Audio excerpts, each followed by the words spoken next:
I'd like to thank Voice and Data for doing this very important panel. As we live in a very interconnected world, just to give you a little bit of level of interconnection, it's absolutely amazing. You got 17 billion IoT devices where human beings and enterprises are interconnected to do. We're already in the league of about 70 zettabytes of data, which is all floating around. And I don't think even Alan Turing in 1950s, who invented artificial intelligence, would even thought that as quickly as 2024 we'll be actually tackling a juggernaut of data which has to be sifted through by artificial intelligence to make sense. And how computers keep on talking to computers and how computers get more and more intelligent. Now, I am very lucky to have not only three stalwarts in the panel, but three from three different directions. Of course, the most important thing is security itself. And who better than Mr. Tripathi, who is from the National Security Advisory Board of the Government of India, which is, as you know, in the PMO's office, and Dr. Duggal, who is a cyber expert lawyer, because somebody has to make the laws. You make the laws, then you have to define what is a cyber crime, then you have a cyber police and a cyber judge. It's a completely different layer of judicial intervention. So you need to make the correct laws to start with.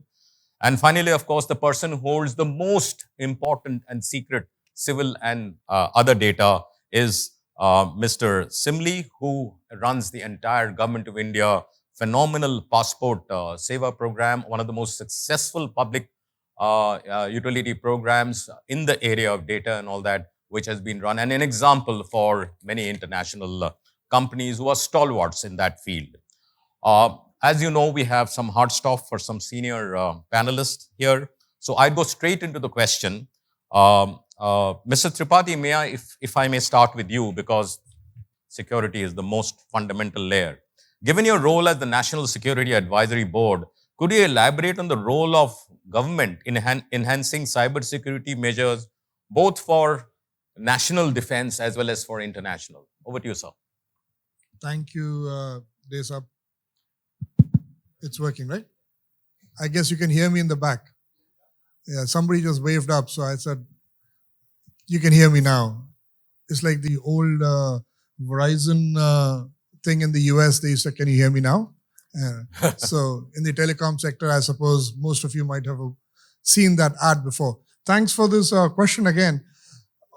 On a government's role is in almost everything that I can think of. But when you talk about national and international, we get into different roles in different positions. We're talking about where can we be victorious and where are we having vulnerabilities. The same exact activity could be a vulnerability and it could be a victory point. If it's a vulnerability in our passport office, it's a vulnerability. If we can identify that in one of our adversaries or in one of those neighbors around us, I would give that officer of mine a Sena medal. So it's the same on both sides. Now, what is fundamentally required is that we have to increase our water level of knowledge. We have to be aware on both sides of what are the new technologies which are there and envisage the new technologies coming in. This is where the private sector starts to play a critical and fantastic role. And I would like to say that people have interacted here today, and also the Indian private sector has now started to look at it and the whole world as its oyster. We have so many new technologies where Indians are playing a role and Indian companies are playing a role. There are small countries in the world like Estonia, which is playing a key role in cybersecurity. But is India looking at only what Estonia is doing? In many of these panels, people must have compared India to European Union. Now, as I always say, if my geography serves me right, Europe is a continent, India is a country. So, in that perspective, we are doing a multiple areas, and individually, I'm sure as the questions go on, we'll take up each one of them as each sector as it comes up. Please. So, over to you, Dr. Duggal. You are the chairman of the International Commission on Cybersecurity Law. And that is the first and the most important thing, is setting up the right regulation, because then only you decide what a cyber crime is relevant to the law. And then you have the cyber police, the cyber judge, and et cetera, et cetera. So, as chairman of the commission, what are the critical legal and regulatory framework needed to ensure a comprehensive cyber security on a global scale? A comprehensive one, sir. Sir, I believe at the international level, there's a huge vacuum. Why? Because there's no one international cybersecurity law or treaty. Forget about that. There is no international cyber law in place. The last distant cousin that I can see on the horizon is the Budapest Convention, or the Convention on Cybercrime of the Council of Europe. But this is not a cybersecurity treaty, though they are now coming up with version 2.0. But while all this is happening, countries are saying, I am not going to wait. I'm going to come up with my own national laws on cybersecurity. So here is the paradigm paradox. On the one hand, you make the entire issue of internet transforming geography into history. On the other hand, you are now wanting to deal with this international paradigm of cybersecurity breaches through national legislations. But countries remain undeterred. So starting from China, who starts the trend with 3 national laws on cybersecurity, we find the list is constantly growing on, where countries are coming up with national laws on cybersecurity. When I compare that with what's happening in India, I find a huge policy gap. Why? Even today evening when I talk with you, India does not have a cybersecurity law. We have a national cybersecurity policy of 2013, but that's remained a paper tiger for more than a decade because we have not been able to implement it. Therefore, we are now working on a national cybersecurity strategy. But now, as we are going towards an interconnected world, where we are looking at these emerging technologies of not just blockchain, IoT, but more significantly, artificial intelligence and generative artificial intelligence, I think we need to specifically focus on the cybersecurity and cyber legal ramifications of emerging technologies. Well, 15th of August 2023, China has now come up with a new law on generative AI, which they have implemented, which has got certain parameters of cybersecurity for AI. We find in last week or so, the European Union has come up with a new law on artificial intelligence, which has got some ramifications of cybersecurity of AI. I look at the government of India. I look at the advisory of 1st of March 2024, and the advisory given to all the AI service providers is that they will have to make sure that their artificial intelligence algorithms must not perpetuate bias or discrimination, or must not interfere in the integrity of the electoral process. A small clarification comes in on 16th of March 2024, but I think it's a process of a journey going on. You cannot just come up with national laws, give them extraterritorial applicability, and expect the moon out of them. That's not going to happen. But yes, countries have taken leaf out of the American model. America says, my laws applies across the world. So countries are saying, okay, I've got my national laws, but my laws will also apply across the internet, so long as you may be anywhere in the world. But if your actions are impacting the cybersecurity of computer systems or communication devices located within my territorial boundaries, I will assume jurisdiction. But that's one bigger, umbrella. A smaller umbrella is we'll require to have sector-specific cybersecurity regulations for specific evolving technologies, whether it's artificial intelligence, whether it's blockchain, whether it's Internet of Things, and whether it's now quantum computing at large. And that's one area where I think more and more countries will have to go on. Hopefully, the United Nations Ad Hoc Committee on Cybercrime is working on a new international convention to prevent the misuse of information and communication technologies for criminal purposes. Hopefully, they'll add some elements of cybersecurity there, but it's a long journey ahead. Until such time we don't reach to the goalpost, we must start taking national steps to protect our national interests. Thank you so much, Dr. Duggal. May I now request Mr. Simli, who's the Principal Advisor and the Chief Technology Officer of the gigantic Global Passport Seva program. Before I hand over the mic to him, I'd like to say that only a few months back, the Digital Personal Data Protection Act of 2023 was enacted by the Government of India, keeping into account these sensitive data, personal and enterprise sensitive data, which are with fiduciary bodies like his. And the Supreme Court made it very clear, and the lawmakers very clear, that digital personal data is a fundamental right of an Indian citizen. So it has a very large impact. The law has of course been passed by the parliament and it's in full this thing, but of course the implementation of it will take time. Over to you, Mr. Simli. Thank you. Thank you, Mr. Dey. Let me, at the outset, thank Cyber Media for having me here. I also greet all my co-panelists on the dais. Let me dive down a little deeper because I am a practitioner. I am on the field. So, in fact, when you look into the security at large, connected world at large, and if I come back to my own program, Passport Seva program being global in a sense, two things very quickly comes to my mind. One is how do we enable these services governance model, which I say to the last person standing in a village or in a corner, right?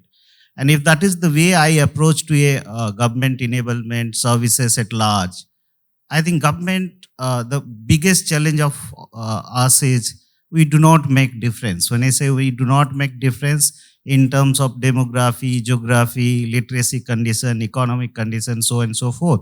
And when we are enabling these services, whether it is Passport Seva as a program, UPI as a platform, or any of these plethora of example I can quote, I think here we have proven enough saying that no, we absolutely do not make any difference. And I can quote for an example saying that today a service seeker on passport applying from a passport services of any urban city of India or a rural farmer or a villager or a laborer of a UP, Bihar, Jharkhand, Maharashtra, I do not make any difference, absolutely do not make any difference. Neither they feel a difference, right?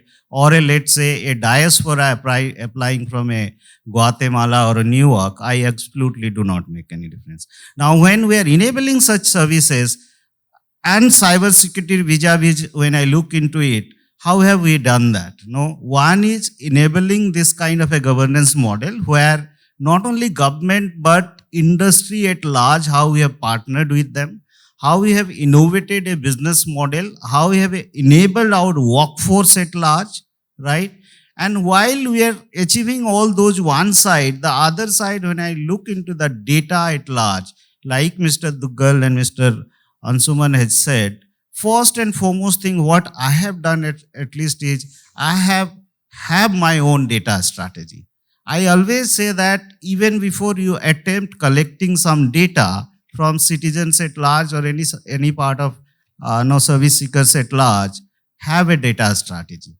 And that data strategy should start with what kind of data I collecting. Is it a personal data? Is it a fiduciary data? Is it a public data? No, is it a sensitive data, non-sensitive data? So from there itself, if you approach your data strategy, then the next point comes is once you collect the data, while collecting, now since these kind of laws are in place, let's say for an example, DPDP, is that the data collection stage, am I taking care of the principal owner of the data? Is that kind of a explicit consent or a consent have I taken from the principal owner of the data? While I am collecting that data, part of the security principle also is that the applicability of the data is known to the principal owner of the data, right? And if that is the way I have approached, then the applicability I am doing as a fiduciary of the data, how am I applying that data for various purposes? For an example, if I have collected your data for giving a passport services, am I sharing that data, let's say, to Bureau of Immigration? If I am doing that, where is the principal owner of the data? Is that he is somewhere in the picture, right? And on the process, when I am doing that, what are the methodology you are adapting to keep that data safe and secure? For an example, I can quote 3-4. While you collect the data itself, how do you keep your data? Is that the data you keep in an encrypted mode? Both in terms of data in transit and data in storage. Even if you are doing a encryption, what kind of encryption you are doing? Is it a kind of a AES kind of a encryption? Is it 192-bit, 256-bit? What kind of encryption is it, right? How strong your encryption is. That is the first principle. The second is, even if you have encrypted the data, the second layer is the usability, the access control. who is accessing that data, on what form he is trying to access. He is trying to view it, edit it, modify it, delete it. And when you are doing that, is it a role-based access kind of this least privilege kind of access of thing? Or what the kind of mechanism you have, that access control? And during that access control, another bigger thing which we have realized is, have you trained your workforce? How much training has been done to your workforce? For an example, entire Passport Seva ecosystem, the same workforce, today I tell them my digital warrior, they know the digital ethos, they know the digital code what I am trying to tell them, right? And then the next going forward is, one, you have done that. Other principles like data masking, for an example, regular audit. Are you doing a regular audit of the data? Do you have even a kind of a sensitive data we are talking about? Do you have a data retention policy? What kind of sensitive data you are collecting? Do you have a retention policy of that data? Do you know how to dispose of that data if the intended use is over, right? And then next step is, we must have a data backup and disaster recovery plan. If something has gone wrong, nobody can ensure or assure, even today me saying that nothing will go wrong. But if something goes wrong, how quickly I can come back, how quickly I can recover, and what is my DR strategy on the data, right? And last but not the least, we all are talking about saying that law of the land, we must comply, which I call rules of engagement. That is compliance to regulations, compliance to the law of the land. So if you approach your data strategy right from collection stage to the entire life cycle of the data, things look simpler, much better, though you have to continuously work on that. So that's how I put it. Thank you. Thank you so much. In the interest of Mr. Dr. Duggal has to leave now, I just want to request him to talk a little bit about, as you know, cybercrime transcends borders. So because of the nature of the product, electronic product, you can have a cyber crime being committed from somewhere in, say, Kazakhstan or somewhere, but the actual crime is happening in India. So may I please request him, how do you strengthen the international cooperation on cybersecurity to effective address these type of global threats, which are likely to increase as we move into the future? You really require a catalyst event to get the countries to start doing cooperation on cybersecurity. Right now, cybersecurity goes on a slightly lower pedestal versus protection and preservation of sovereignty, cyber sovereignty of countries.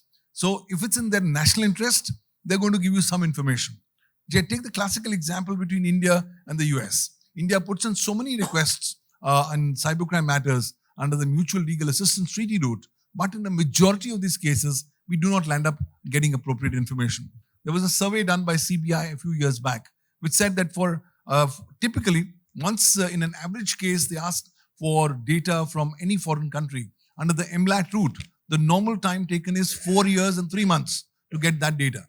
And by that time, this entire cause is gone and completely forgotten. I think today, countries have to realize that their collective sovereignty is going to be impacted by the biggest force of today's times, artificial intelligence. Why? Because in July 2023, OpenAI has now started a new project. It's called the Super Intelligence Alignment Project, where they are saying, give us 4 years, and in 4 years, we are going to come up with a new super intelligence that will supersede human intelligence. So if the time has come now, and we have to put in the legal parameters on super intelligence now, then it's the right time. But by the time another 3-4 years, the super intelligence comes in, this entire issue of trying to share information on cybersecurity breaches will be a very, very pale kind of a cousin of the priorities that are existing today. So I think the countries are emboldened by the fact that there is no internationally accepted norms on sharing of information. Yes, look at the 24/7 network point of contact for cybercrime. It's also not been much working. The MLAT treaty, or the Mutual Legal Assistance Treaty, is dead and gone. Today, that's the reason why under the new proposed UN ICT Convention to prevent the misuse of ICT technologies for criminal purposes, they are talking of more informal collaborations between law enforcement agencies. But clearly, you cannot today effectively investigate, detect, and even prosecute a cybersecurity breach without getting adequate kind of electronic evidence from stakeholders around the world.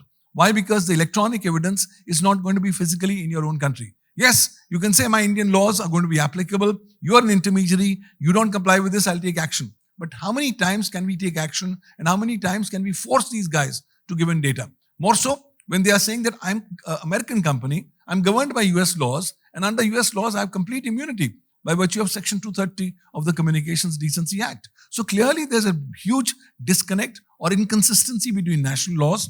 That's the reason international collaboration is still at a low zone. But yes, now with these common kind of challenges thrown up by artificial intelligence, by growing cyber crimes, I think hopefully there should be a new chapter that's going to be ushered in. Why? Because now the golden age of cybercrime has already begun with the advent of COVID-19, with fear and panic being weaponized, not just for cybercrime purposes, but for cybersecurity purposes. I think it's in the collective wisdom of all nations to join hands together and contribute in the sharing of information on cybersecurity breaches. Because if you don't share information, no problem. Today is X country's problem. Tomorrow it's going to be Y country's problem. So it's going to be a round-robin league. What's going one way is going to come back to you one way or the other. That's the karma of life. So the quicker countries start collaborating in terms of sharing information, I think that will be the best way forward. That's the crux of what international best practices will be. But if you're waiting for international law, the United Nations has not been able to implement any kind of a law on cyber for the last 70 years or so. So law is never going to be an effective role. But yes, proactive, persuasive cooperation has to be the mantra as we go forward. Thank you so much, Dr. Gogol. I know you have to go. So thank you so much. Yes, please. Yes, please. I will take this opportunity to thank everyone. Thank you. Just go for an arbitration. Yeah. Thank you, Dr. Duggal. Thanks so much.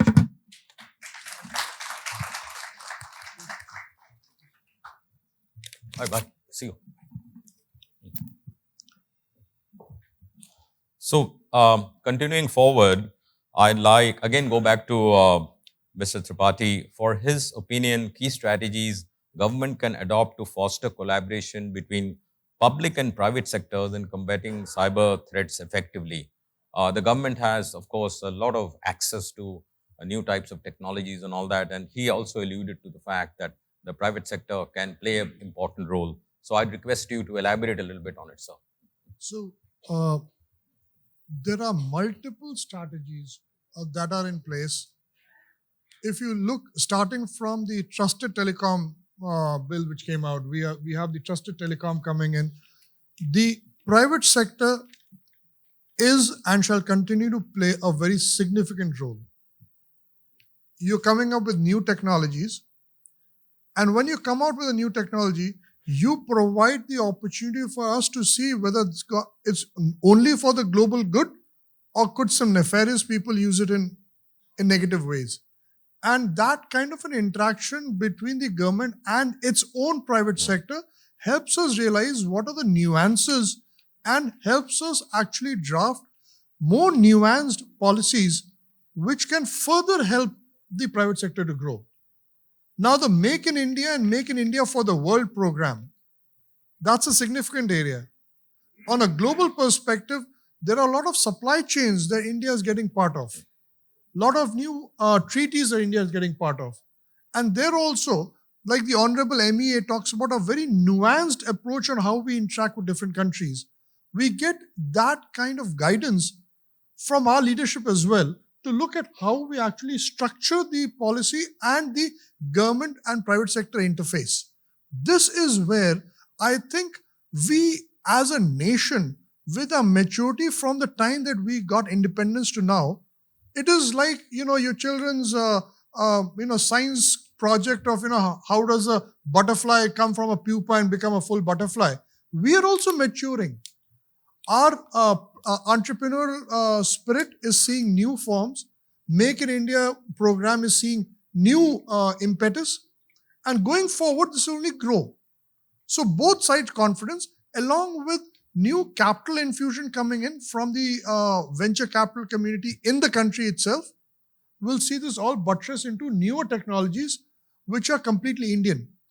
And that shall once again flow into the trusted program, the Trusted Telecom and other trusted technologies as technology, permeates into other walks of life.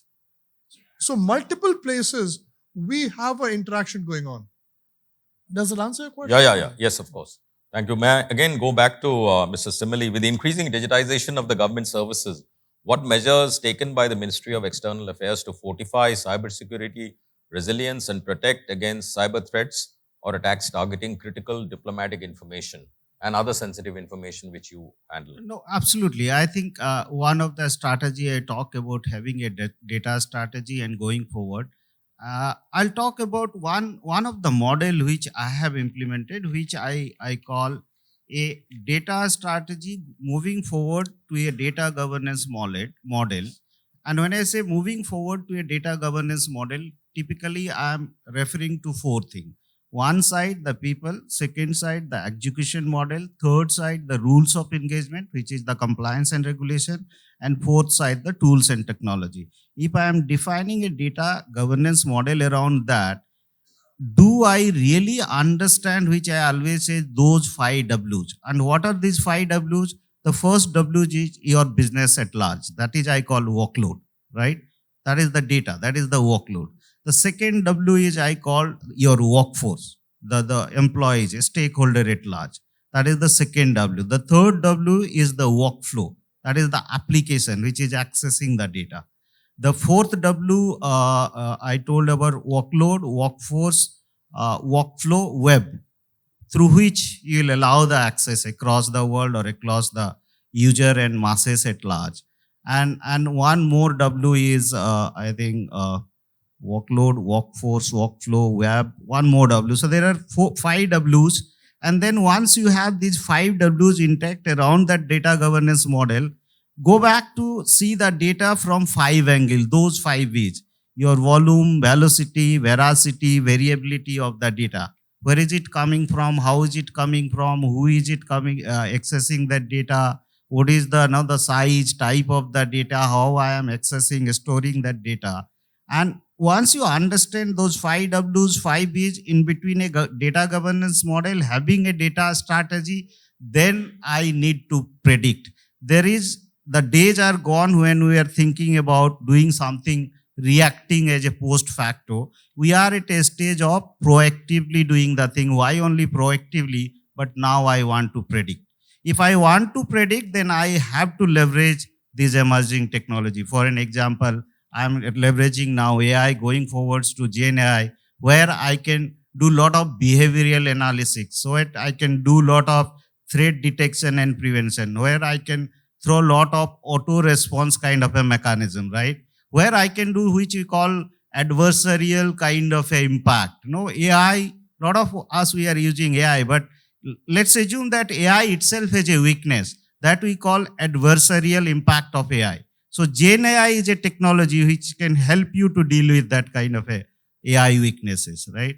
So if you have, as I again said, a holistic approach, a way of approaching the cyber security model at large, one side having a data strategy, having a data governance model, compliance to the rules of engagement, having those 5 W's in place, having those 5 V's in place, understanding end-to-end visibility and observability. Again, as I said, things look simpler, easier to monitor, manage, and having a kind of effective data strategy and data governance model. So that's how I put it. Thank you so much for detailing out everything. We are, of course, kind of out of time, but I would encourage any 1 or 2 questions if the audience have for our esteemed panel. We can take quickly 1 or 2 questions, if any. Since there are no questions, I'd request Mr. Tripathi just to say, there is a question. Yes, please go ahead.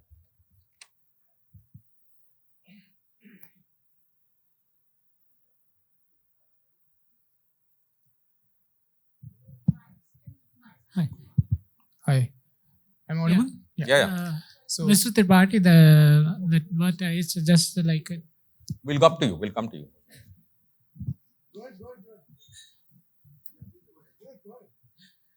There's no cyber law. So right now, all the cyber security issue or cyber breach is being dealt by the cyber policy only, or the different criminal laws, what we already have, those are applicable? I think depending on the kind of security issue you're talking about, they will go in different areas. And I will give you a very simple example in this situation.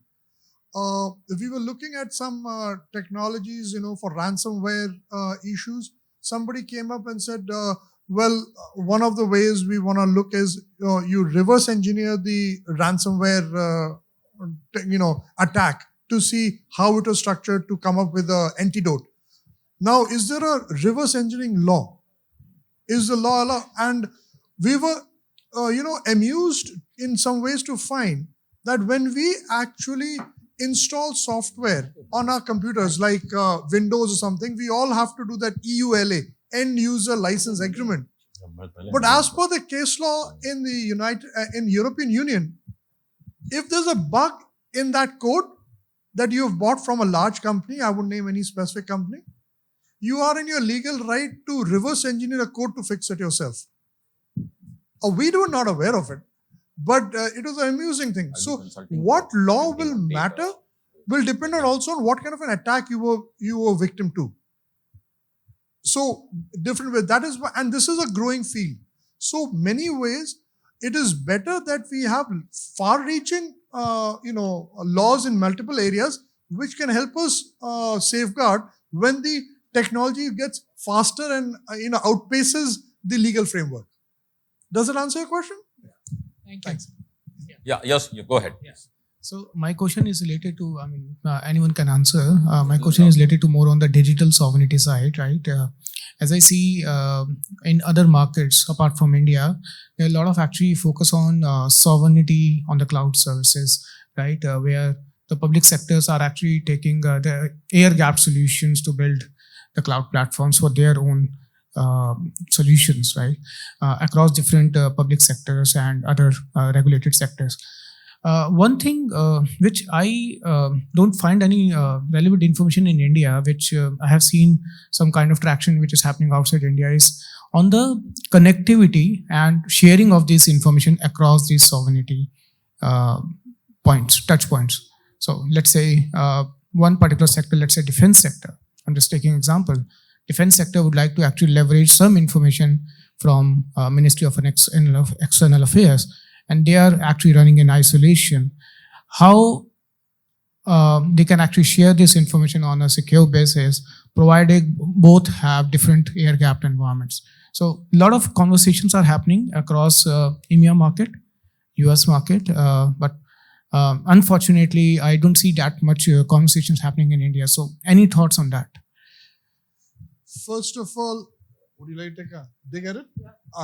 The first point I would like to say is, I appreciate your observation, but from this side to the private sector side, don't you see that as an opportunity for a startup and for investment from a venture capital community to actually utilize and exploit that space? Yes, absolutely. So you answered the question for yourself. No, that is the starting place as a future. I don't know your background. You're probably already a tech entrepreneur and a unicorn leader yourself. It's another opportunity for another unicorn to come out of India. And excellent that this is what I like when I come to organizations like this and these interactions, where people have already done that homework, pinpointed. Now all you have to do is take it forward and just let us know how we can enable you to take it forward in an accelerated way. Excellent point. Thank you. Okay, thank you. You want to Just have quick maybe a minute observation? saying Yeah. that no, I think I'll not fully agree. I personally will agree there are a lot of work to be done. But I have, for an example, now I am sharing my data with Bureau of Migration, NatGrid, so on and so forth. So there is something I call like-minded and like kind of the information which they need. And then it will come to cross-department, cross-ministry kind of a thing where we have to define those data strategy. How do we share such information or data? But that's already happening. It's not that it is not happening, but the other side, like sir said, there I think industry has to play a very big role, which I am doing, in fact, along with the industry itself. The last thing is I forgot about one W, I must say. That is workload, workforce, workspace. Which workspace you are dealing, workflow and web. So those are the 5 Ws one has to take care. Thank you. So thank you very much, Voice and Data, and thank you, my esteemed panelists, and a lovely audience. Over to the organizers. Thank you so much, gentlemen.